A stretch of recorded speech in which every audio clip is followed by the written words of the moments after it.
আসসালামু আলাইকুম রহমতুল্লাহ বরকাত। এই যে আমাদের এক কাকা আহাদ আঙ্কেল, আসলে উনি খুবই কষ্টে আছে। ওনার শারীরিক প্রতিবন্ধী লোক আর কি।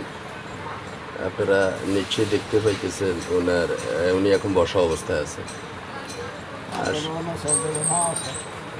আসলে পরিস্থিতি এমন এক পর্যায়ে যে উনি টেইলার, অনেক দিন যাবত আমরা দেখতেছি এই কাজ করে ওনার ফ্যামিলি চালায়, কিন্তু বর্তমানে সব কিছু আধুনিকতা ছোঁয়ার কারণে ওনার দোকানে আসলে কাস্টমার কম। ওনার ফ্যামিলি, উনি এবং ওনার এক মেয়ে আছে, এই নিয়ে ওনার সংসার, কিন্তু এই দোকানদারি দিয়ে ওনার ফ্যামিলি চালানো কষ্টসাধ্য।